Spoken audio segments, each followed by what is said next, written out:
Koç'ta çalışmak beni çok gururlandırıyor. Çünkü çalışmış olduğum şirket uzun yıllardır bu sektörün öncüsü.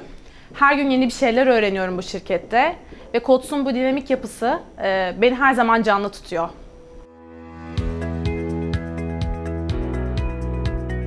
Coats Turkey was established as a business in 1952. The textile industry started taking hold as a mass-producing operation in the 60s and early 70s. During this period, the government of Turkey encouraged industries to move away from Istanbul. Coats took the opportunity and moved to Bursa.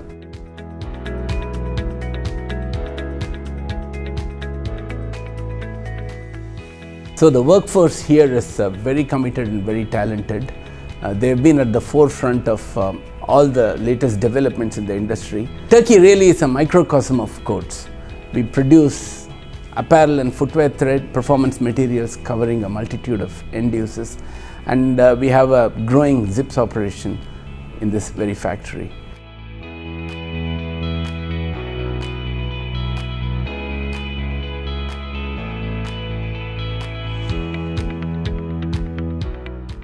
The Turkish workforce is diverse in nature. Coats Turkey was awarded the most diverse and inclusive business in the country, and we received the gold medal from the Prime Minister of Turkey. Coats'ta çalışırken kendimi gerçekten bir bütünün parçası olarak hissediyorum. Burada her gün öğreniyorum ve her gün gelişime teşvik ediliyorum.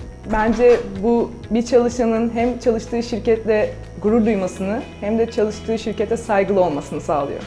The team here is extremely committed to upholding the highest health and safety standards. We've been awarded the British Council Merit Award for this year.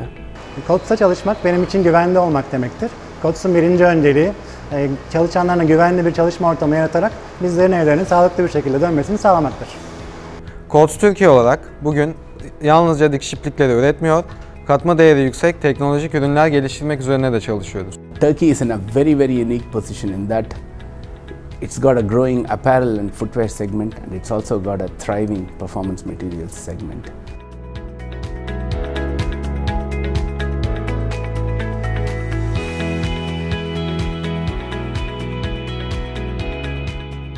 Coats'un geleceği hakkında beni heyecanlandıran şeyler Ar-Ge yatırımlarımız, yüksek teknolojili ve katma değerli ürünler üretiyor olmamız. Coats'ta çalıştığım süre içerisinde yaşadığım dönüm noktalarından biri Ar-Ge merkezinin açılmış olması, akabinde de devlet teşvik kapsamına girmesi.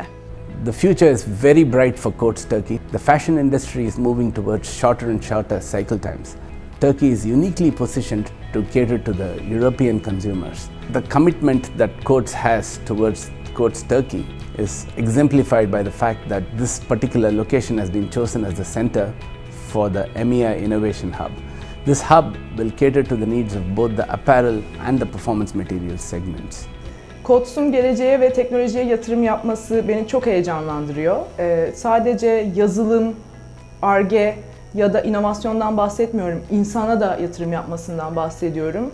Çünkü Coats, gelişen ve değişen dünyaya rağmen insanın hala odak noktası olduğunun farkında.